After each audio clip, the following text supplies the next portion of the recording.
Vamos conversar sobre os protestos que estão acontecendo agora no Chile. Talvez vocês tenham visto isso nas notícias, a galera tacando fogo em ônibus, trens, inclusive um prédio de uma empresa de energia elétrica. E a história que está sendo contada, e especialmente que a esquerda está urrando para todos os lados, é, olha só, o neoliberalismo, ou às vezes eles estão pegando a nova palavra, o ultraliberalismo, às vezes com um fascista dentro ou não, deu errado. Olha só, o povo foi para as ruas e é uma massiva manifestação que mostra a falha desse sistema. O povo, os pobres estão descontentes com o alto custo de vida e com os salários estagnados no Chile, e isso está causando uma grande revolta que está acontecendo aí, e isso foi desencadeado por um aumento de passagens no transporte, então é uma falha do mercado.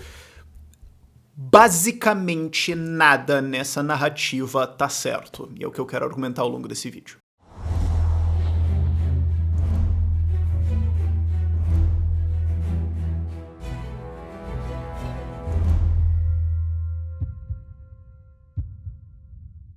Então vamos começar pelo preço de passagens, que é o que desencadeou as manifestações. Não que elas sejam só por causa disso, é meio como não é por só 20 centavos, como foi no Brasil em 2013, mas é o que desencadeou, e a galera tá falando, olha, tá vendo, é uma falha do neoliberalismo e tudo mais. Não, porque quem controla o preço é o governo. Como é que é uma falha do mercado se quem controla o preço é o Estado? Ah, mas tem outras coisas que estão subindo de custo de vida. Bom, algumas coisas subiram sim, mas é porque o dólar subiu, o peso chileno desvalorizou e você tem que ajustar alguns preços. Isso faz parte da vida, não é como se fosse uma exploração do capitalismo. E outras coisas são preços controlados pelo Estado, como, por exemplo, preços de transporte. Ah, mas os chilenos são muito pobres. Não, na verdade, é o país com o segundo menor nível de pobreza na América Latina, eles só perdem pro Uruguai, a gente vai conversar disso. Ah, mas ele é muito desigual. Vamos conversar disso também, mas a desigualdade vem caindo nos últimos anos e é um país menos desigual que o Brasil. E desigualdade não é sequer uma métrica relevante para ser discutida, você tem que discutir pobreza e não desigualdade. Ah, mas os protestos são enormes, o povo se insurgiu e agora o Chile acordou. Não tem nenhuma matéria que confirma alguma manifestação maior do que 30 mil pessoas. E contexto, Santiago é mais ou menos do tamanho do Rio de Janeiro, um pouquinho menor. A maior confirmação de uma manifestação que eu consegui ver foi 30 mil pessoas. E isso foi num show que era, pelo jeito, contra a intervenção na Venezuela. Então, não necessariamente entendeu? E você fala, 30 mil pessoas é bastante gente. Cara, é um jogo normal do Flamengo no Rio de Janeiro, não é? Manifestações pelo impeachment no Rio de Janeiro puxaram por baixo 500 mil de pessoas, alguns números chegam em 1 milhão de pessoas. Então, não é uma gigantesca manifestação popular, a manifestação é geralmente, de maneira geral, puxada por estudantes de nível médio e superior, inclusive vários dos entrevistados são estudantes, professores universitários, ou alguma coisa e eu não tô zoando, presidente da Juventude Comunista do Chile, alguma coisa assim. Então, não é a grande população da periferia que se acordou para se insurgir. Não é. E teve uma quantidade bem grande de vandalismo? Sim, você teve incêndios em transporte público, em metrôs, em ônibus, etc. Atacaram fogo no prédio de uma empresa de energia elétrica, porque o preço da energia elétrica subiu, já vamos conversar disso. E isso fez o Pineda, que é o presidente atual. Algumas pessoas acham que a presidente ainda é Bachelet. Não, a Bachelet já saiu. E vale lembrar também, ela tá envolvida na Lava Jato. Então, que é a presidente de esquerda que saiu. A de esquerda, mais ou menos, né? Comparado ao Brasil, né? Enfim, na prática, né? No discurso, beleza, mas na prática não convenhamos, né? Não foi assim. Fez umas burrice lá, mas acabou não transformou o negócio na Argentina, certo? Agora é o Pineda, e o Pineda respondeu esses protestos com decretar uma porrada de coisa, jogar exército na rua, polícia na rua, e muita gente tá falando, cara, você exagerou. Tá, a gente pode até discutir isso, mas eu acho que é uma das coisas que faz os protestos parecerem tão gigantescos. É tipo, não, tem milhares de soldados nas ruas, toque de recolher e tudo mais, nossa, deve ser gigantesco. Não são protestos gigantescos, não são protestos que representam toda a sociedade chilena. São alguns milhares de pessoas. Inclusive, vai olhar as fotos. Alguém me acha uma foto, por favor, onde tem, 30 mil pessoas? Porque você imaginaria que se você vai fazer grandes protestos de comoção nacional, teria fotos gigantescas, tipo o impeachment, que era aquela foto da Paulista, sabe? Não, você vê aquelas fotos de tipo, não, tá aqui uma estação de metrô sendo invadida por estudantes que estão exigindo a passagem grátis, e eles estão todos pulando a catraca. Aí você olha e fala, tá, aqui tem 500. Ok. Não é exatamente uma comoção nacional, honestamente. Eu já vi bar com mais gente do que isso numa quarta-feira, então você vê algumas coisas assim, mas tem essa foto dessa manifestação. Aí você olha e fala, talvez tenha 3, 5 mil pessoas aqui. Algumas fotos que eu encontrei, você pode razoavelmente falar, tem 10 a 20 mil. Não são manifestações de comoção nacional. É uma galera localizada e a narrativa é que o povo sim surgiu. Por quê? Antes da gente entrar nos detalhes, o importante é entender por que essa narrativa está acontecendo agora. Porque a esquerda precisa de um prego para bater. É isso. Porque o Bolsonaro é o neoliberalismo fascista ultraliberal dos coque, dos não sei o que, envolvido com o entreguismo do... porque o Chile... Você precisa criar um inimigo pra então fazer uma narrativa pra dizer isso aqui deu errado, e sair correndo. E é isso que eles estão fazendo com esse negócio no Chile agora, que é por isso que eu tô fazendo esse vídeo pra esclarecer todas essas coisas. E uma coisa também que se fala muito do Chile é que o Chile é o exemplo do ultraliberalismo, do entreguismo e tudo mais. Assim, é um dos países mais economicamente livres do mundo? Sim. É o país mais economicamente livre da América Latina? Sim. Mas não é o Ancapistão, ok? Pra você que tá caindo de paraquedas nesse vídeo, eu sou um libertário, eu sou um anarcocapitalista. Eu defendo a privatização de tudo. Sim. Tudo. O Estado não deve existir, ok? Mas se você for ver, mesmo por padrões de livre mercado e tudo mais, tem bastante intervenção estatal no Chile, tem algumas coisas estranhas. Então, assim... Os caras pegam... eu quero dizer assim, a esquerda pega e fala, não, isso aqui é literalmente o capitalismo total, assim. Não tem nada de... Então, tudo que deu errado, obviamente, é por causa disso. E... não. Inclusive, tem vários programas sociais no Chile para ajudar as pessoas. É um argumento que é feito no Chile, contra o Chile de falar, é ultraliberalismo, que larga as pessoas pobres para trás. Eles têm programas para ajudar os pobres. Mas não vale. Por quê? Porque isso atrapalha a minha narrativa. Basicamente esse é o argumento. Certo? É por isso que está se falando disso. Para tentar inventar que, o neoliberal deu errado. Não. Então vamos lá. Preços de passagem. Teve um aumento do preço de passagem? Sim, de 4%. O Chile importa muito combustível e os trens, metrô rodam energia elétrica, ônibus, combustível, etc. E geração de energia elétrica no Chile ainda depende. A matriz energética deles, honestamente, quando você olha, não é tão bonitinha assim, não, cara. Tem muito carvão lá no meio, muitos combustíveis de maneira geral. Então você olha e fala, cara, tem um problema. Chile não produz petróleo, tem que importar combustíveis e carvão. Então, se o peso desvaloriza, como desvalorizou em mais ou menos 15%, mais ou menos nos últimos 2 anos, você tem que corrigir os preços aí, porque esse é o fato da vida. E qual que é o preço que ficou no fim das contas? $1,20. Não é um preço muito astronômico, é levemente mais caro do que você pagaria no Rio de Janeiro ou São Paulo, e tem algumas outras coisas que você pode também ter alguns descontos, algumas coisas assim, então... não é como se fosse o grande abuso do capitalismo safadão, entendeu? E a outra coisa a entender também é que, de novo, transporte não é um mercado. Para você ter um mercado, você tem que ter livre entrada. A gente tem livre entrada, por exemplo, de canais de YouTube. A gente pode competir em canais de YouTube, qualquer um pode abrir. Você chega e fala, eu quero competir em metrô. O governo vai olhar para você e falar, não, você não pode fazer isso. Eu quero competir em ônibus. Não, mas eu só quero colocar uma empresa para colocar uns ônibus aqui e competir. Não! Você não pode competir. Como que isso é neoliberalismo, capitalismo, mercado? É uma concessão estatal de feudo econômico. É isso. Mas tá caro. Quando você restringe competição, é isso que acontece. Certo? E isso não é uma coisa que acontece só no Chile, isso é basicamente regra no mundo inteiro. É bizarro como isso acontece, e tem até economista que defende isso, é bizarro, mas você não tem livre competição em transportes, então você acaba com preços mais altos do que eles normalmente seriam. É só olhar aqui no Brasil, ou qualquer lugar que o Uber foi, qualquer lugar que aplicativos de transporte foram. Você vai lá, a máfia dos ônibus, a máfia do táxi, mais uma porrada de gente querer acabar com isso. Por quê? Porque competição em transporte. Ou ver aqui no Brasil a Buser, que é tipo um Uber de ônibus, né, para ônibus intermunicipal. Cara, saiu todo mundo que tá ganhando dinheiro com o jeito que o ônibus é cartelizado no Brasil hoje saiu pra porrada pra cima. Não é um mercado. O neoliberalismo falhou. Não! sempre lembro do Jeffrey Tucker, que é um grande autor de libertarianismo, inclusive tem um livro dele, tá aqui, isso, A Bela Anarquia, é um livro muito fantástico, recomendo que vocês leiam. Ele fala, cara, quando a galera critica capitalismo, é quase como se o cara falasse assim, cara, eu odeio frango, eu realmente odeio frango, eu não aguento. Você pergunta, qual que é o problema do frango? Não, é porque ele tem aquelas 4 patas e casco e chifre e faz mu e parte deles dá leite. Eu realmente odeio frango.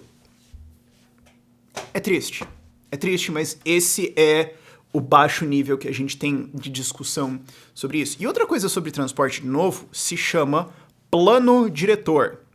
O que é plano diretor? É o Estado decidindo como é que vai ser a cidade. Eu moro em Curitiba, e Curitiba toma na cara bastante por causa disso. Não, porque tem que ter um limite dos prédios, e daí tem que ter o recuo dos prédios, e a rua tem que ser tanto, e a calçada tem que ser no mínimo tanto, porque daí vai ficar um bulevar super lindo e maravilhoso. E daí vai ter um monte de espaço, e esteticamente o bairro vai ficar lindo. Sim! E daí a densidade vai descer pra caramba, e um monte de gente vai ter que morar no meio do pântano. Por quê? Porque algum estatista resolveu, vamos manter o negócio aqui bonitinho. Isso faz com que as pessoas tenham que morar mais longe, o que reduz eficiências em transporte e prejudica as pessoas, especialmente as mais pobres. Não é o mercado que gera plano diretor. É a cidade que gera plano diretor. Então, toda vez que alguma intervenção chega para limitar o tamanho de prédios, ou criar recuos, ou não pode ter casa geminada, tem que ser separada, porque elas ficam bonitas e vai ter um jardim e tudo mais, o que você tá dizendo é assim, olha, e o pobre vai morar pra lá, e vai pegar 6 ônibus para trabalhar, tá? Por quê? Porque eu quero que esse bairro seja bonitinho.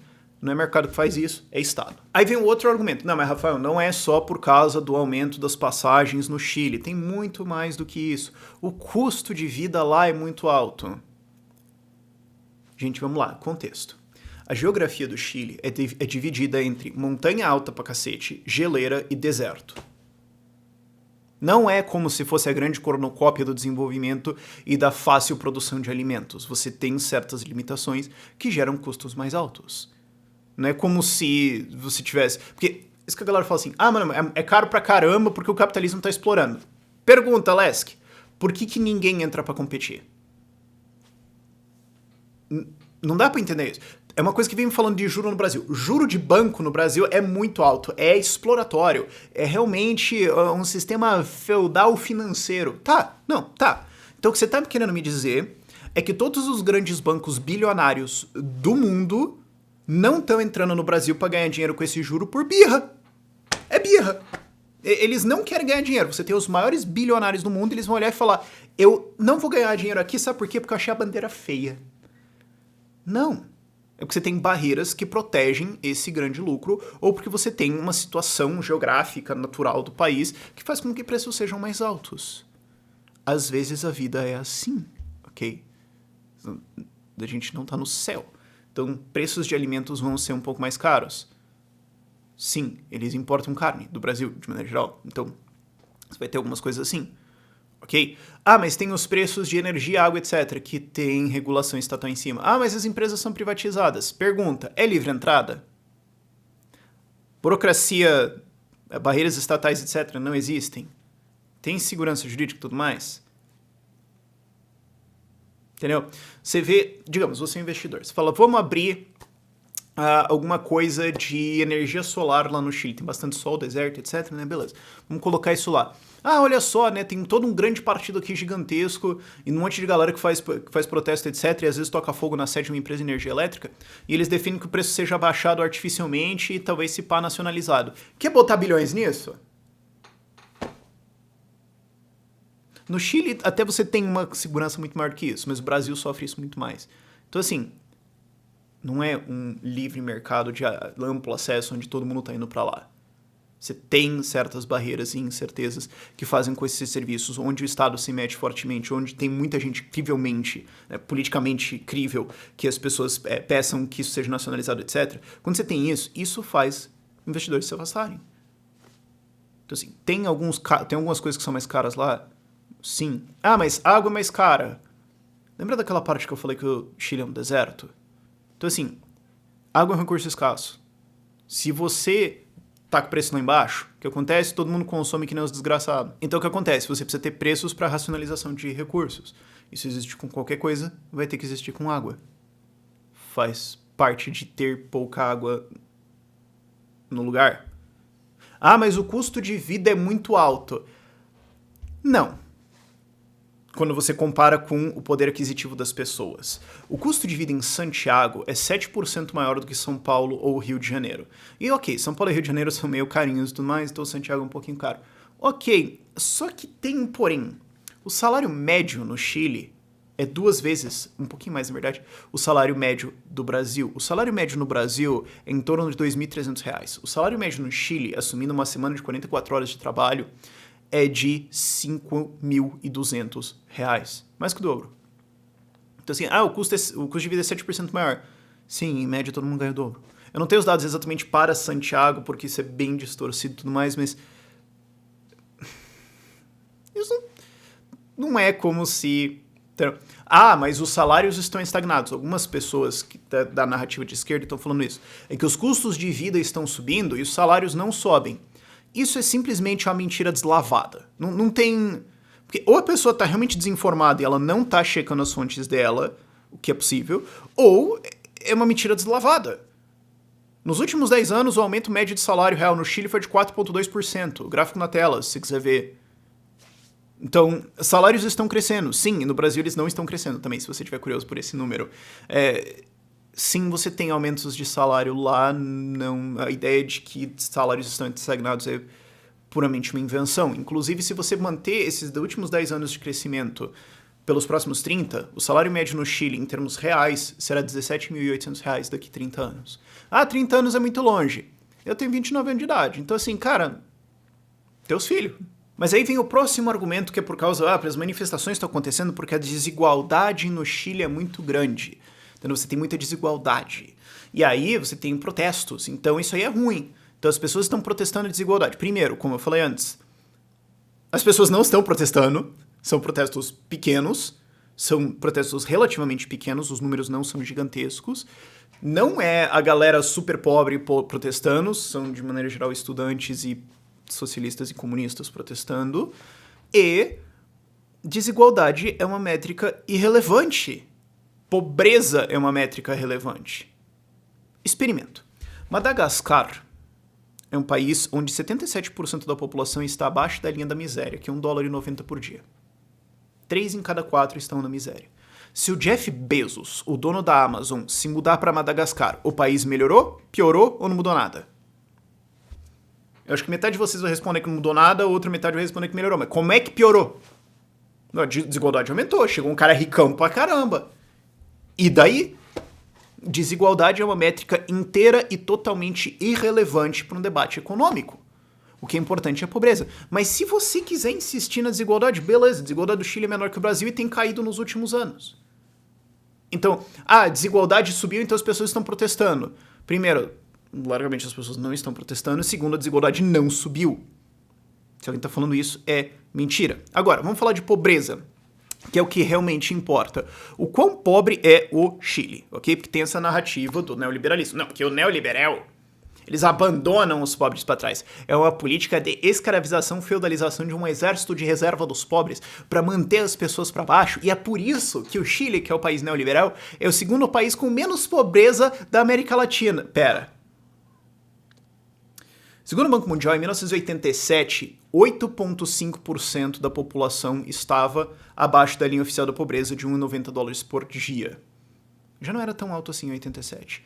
Em 2017, o número de pessoas abaixo da linha de miséria, $1,90 por dia, era 0,7% do país. É importante lembrar também que a população do Chile cresceu 50% nesse período. Então, mesmo com a população crescendo, mesmo com mais gente competindo por recursos, a pobreza ainda assim caiu. Se você subir para a linha de pobreza mais alta, porque alguém pode falar, não, mas o 1,90 é muito baixo. Tá bom. Vamos para a linha de pobreza mais alta, que tem $5,50 por dia. 6,4% da população do Chile ganha menos que isso. No Brasil é 21%. Na Bolívia, que é o grande exemplo, meu Deus, porque a Bolívia, o bolivarianismo, olha só a esquerda aqui, 24,7% das pessoas estão abaixo dessa linha de miséria. Então, de miséria não, de pobreza, né? No Peru é 23,9% e 18,6% no Equador. Então, assim, o Chile tá voando em termos de redução de pobreza. Mas ainda tem pobreza? Sim. não importa qual é a situação em que a humanidade se encontra, você ainda vai ter uns 20% embaixo que são a galera mais pobre de todos eles. Sim. Agora, o ponto é, a gente tem muito menos pobres hoje do que a gente teve no mundo, em qualquer ponto na história, basicamente, e o Chile também é um puto exemplo para a América Latina. E é importante você usar essas linhas absolutas de pobreza também, $1,90, $3,50, $5,50, e não as estatísticas do país, porque países têm linhas de pobreza diferentes. Vocês lembram quando a Dilma fez aquela de mudar o que era a definição de um rico, daí você olha lá e fala, cara, como assim? Não, a linha de pobreza é isso aqui, então como é que é? Como é que a gente faz pra acabar com a pobreza no Brasil? A gente bota ele lá embaixo, pronto, mas ninguém mais é pobre. Você tem definições diferentes nos países, aí isso fica meio estranho. O Chile define que pobreza é $231 por mês, então mais ou menos R$1.000 por mês, salário mínimo no Brasil, $230 por mês pra uma casa com uma pessoa, mas dificilmente você vai morar sozinho nessa situação, que não faz muito sentido. Ou $608 por mês para uma família de 4 pessoas. Tá, mas e as famílias com 3 ou 7 pessoas? Onde é que elas ficam? Nisso, como é que... Então você tem uma métrica um pouco confusa. Mas tá, mesmo usando a métrica deles. Em 1987, 45% das pessoas estavam abaixo dessa linha. Em 2013, era 14,4%. E em 2017, 8,6%. Então aí arredondando, coloca na média, né? A pobreza está caindo mais ou menos 1% ao ano. Então dá mais 10 anos aí. E quando você olha para Santiago, por essa linha, por essa linha de pobreza, né, a quantidade de pobres é 5,4% da população de Santiago. Então, assim, eu não tô dizendo que olha que lindo, maravilhoso, a gente não tem nada para reclamar, esses pobres deviam estar agradecendo. Não. Toda pobreza é uma tragédia. Mas comparado ao resto da América Latina, eles estão muito bem. E é por isso que quando a esquerda vai falar de Chile, eles não falam de pobreza. Às vezes eles disputam onde que é a linha de pobreza. Eles falam, não. Aí tem aquela maluquice lá do salário do Diese no Brasil, né? Que o salário mínimo no Brasil deveria ser R$14.800 e 3 Ferraris. Abaixo disso é condições inumanas. Alguém pode chegar e falar, não, mas a linha de pobreza devia estar aqui, não aqui tá. Onde quer que você ponha ela, o fato é que ela está caindo. É por isso que quando a esquerda vai criticar o Chile, eles não falam de pobreza. Por quê? Porque os dados não confirmam a narrativa. O que eles fazem é ignorar esses dados e correr para desigualdade, falando, não, mas é um país muito desigual. É por isso que, inclusive, começaram a falar de desigualdade. Porque antes era a galera chorando de pobreza. Porque o capitalismo gera pobreza. E daí a pobreza no mundo caiu pra caramba. Especialmente quando o Mao Tse-tung fez o favor de morrer na China. E daí eles começaram a adotar reformas de livre mercado e a pobreza despencou violentamente. Aí eles começaram a falar de desigualdade. Porque, de repente, os fatos não confirmam mais a narrativa, você precisa mudar de assunto. É irritante que isso aconteça, mas isso precisa ser exposto. É por isso que não se discute pobreza muito no Chile. Outra métrica interessante para você medir a pobreza no Chile, ou percepção disso também, algumas coisas assim, é ver votação com os pés. É o que eu gosto de chamar de o índice muro de Berlim, certo? Porque viviam falando na época que a União Soviética existia, que não, na verdade a União Soviética é muito boa, é muito rica, esse pessoal aí que fica, propaganda da CIA. Aí você fala, bicho, pergunta, por que tem um muro e o pessoal só pula de um lado pro outro? Eu não tô entendendo. Certo? É o índice muro de Berlim. Quem que tá pulando daqui pra cá e quem tá pulando de cá pra lá? Emigrantes venezuelanos, as pessoas que estão se refugiando, estão saindo do desastre gigantesco que foi o socialismo na Venezuela. Vamos comparar. Porque descer pro sul pode às vezes ter problemas de logística, tá? Pode ser um pouco difícil, tá, ok. Então vamos comparar Chile e Argentina. É uma comparação legal, porque na Argentina a gente tem um modelo muito intervencionista, com preços controlados pra todo lado e tudo mais, e o Macri não desafiou porcaria nenhuma disso, só ficou bunda molando pelo mandato dele inteiro, estourou o negócio inteiro. Certo? Você tem basicamente um modelo perfeito, não perfeito, é também sacanagem falar isso, mas um modelo muito mais perto do que a esquerda gostaria de defender, e do Chile você tem o neoliberalismo fascista, blá blá blá, certo? Para onde que os venezuelanos foram? Muito bem, 281 mil foram para o Chile, 168 mil foram para o Brasil e para a Argentina, 130 mil. Se a Argentina com esse modelo é tão melhor que o Chile, por que a galera fugindo da pobreza preferiu ir para o Chile e não para a Argentina? E depois tem aquela, porque o neoliberalismo do Chile jogou os pobres para trás, largou eles na miséria. Gente, de novo, isso é uma mentira deslavada. Eles têm um programa chamado Chile Solidário. Olha esse passinho anterior. O que é chamado de neoliberalismo, até porque virou um palavrão bizarro que não tem mais significado na verdade, mas o que é chamado disso, largamente vamos lá, pegar a escola de Chicago, tem sim defesas de intervenção estatal. Muita gente não muito informada sobre livre mercado, não vou nem dizer esquerda, confunde escola de Chicago, Milton Friedman, etc., com liberalismo clássico, com libertarianismo, anarcapitalismo, ultraliberalismo. Gente, não precisa usar o termo ultraliberal. Tem um termo, se chama libertário. Mas enfim, essa galera da escola de Chicago, né, os Chicago Boys que montaram lá o negócio todo no Chile, mais ou menos, de maneira bem geral falando, né, eles defendem intervenção estatal sim, especialmente para os mais pobres. Eles defendem o que eles chamam de intervenção eficiente, que ao invés do Estado ficar fazendo todos os serviços, ele só dá dinheiro para eles, que é o Bolsa Família. Então, assim, e a base do Bolsa Família, inclusive, é de liberais, vamos dizer assim, certo? Que é a ideia de, cara, ao invés do governo não ter que construir as coisas, digamos, o Bolsa Família, vamos dar comida pros pobres, então o governo vai ter fazendas e mercados, e daí o governo vai produzir comida, ele vai vender no mercadinho estatal, ele vai distribuir pras pessoas e vai todo mundo morrer de fome, por isso vai funcionar tão bem quanto qualquer estatal do governo, exceto a Receita Federal. Você sabe que isso não vai funcionar, então o que você faz, você pega dinheiro e dá pros pobres. Toma. Certo? É isso que a escola de Chicago defende, é isso que a galera de Estado eficiente, que é uma utopia, mas enfim, defende. Aliás, é um oxímoro, mas enfim, é isso que eles defendem. Então o Chile tem programas, sim, de passar dinheiro para as pessoas mais miseráveis. Um deles é o Chile Solidário, e tem uma porrada de estudos de eficiência dele, inclusive recomendando que ele seja colocado em outros países, porque ele funciona melhor que outros programas anti-pobreza na América Latina. Por quê? Porque é só dar dinheiro para as pessoas, você não precisa contratar funça e construir coisa e etc, você só dá dinheiro para as pessoas. Já está colocando o cara no mercado de alguma forma. E não só ele é vários repasses, tem várias coisas diferentes lá dentro, mas ele também tem suporte, suporte psicossocial, acesso preferencial a programas sociais do governo do Chile. Então, assim, tem esse programa e também tem um subsídio para água também. Eles pagam os primeiros 15 metros cúbicos de consumo de água seu. Então, os pobres não têm acesso à água. Chile Solidário. Quem fala que pobre não tem acesso à água tá mentindo. Tem um programa desenhado para dar isso. Ou não foi atrás também, né? E também tem outro programa que é o Asignação Familiar, que é um programa para menores de idade, que também é repasse monetário para crianças, etc. Especialmente com crianças com deficiência, mas uma porrada de coisa. Então, assim, tem programas, sim. Os pobres não foram jogados para trás. Mas não é tudo que a esquerda gostaria. E quando que é? E quando que é? Você tem o pessoal reclamando do Maduro que ele não tá esquerdando o suficiente. E finalmente, a outra coisa que tá sendo colocada na narrativa é falar, tá vendo? O Pineda, aí ó, colocou as tropas na rua. O que é fascismo? Porque você tem tropa na rua, é fascismo. Exceto o Maduro, a gente não conversa sobre isso. Existe um acordo com a esquerda que a gente não conversa mais sobre a Venezuela. Esquece. Né? Mas, ó, é o fascismo? Olha só, é o neoliberal e o fascistel. Feito. Cara, para você fazer esse argumento, você tem que não saber o que é fascismo ou liberalismo. Porque, assim, fascistas, originalmente, concordam em várias coisas com os socialistas. Não é à toa que o maior recrutamento do partido nazista na Alemanha era o partido comunista e vice-versa.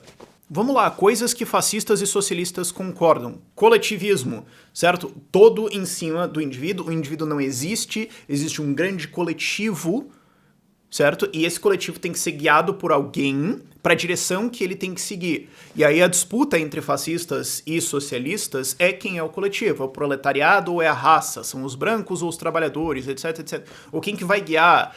É o grande líder, ou é o Führer, ou é um grande líder militar, ou é conselho popular, etc. Mas os dois concordavam que, assim, se tem um indivíduo, porrada nele!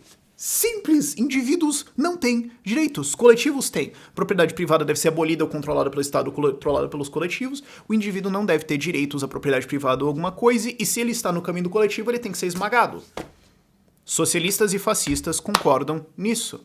Quem que discorda?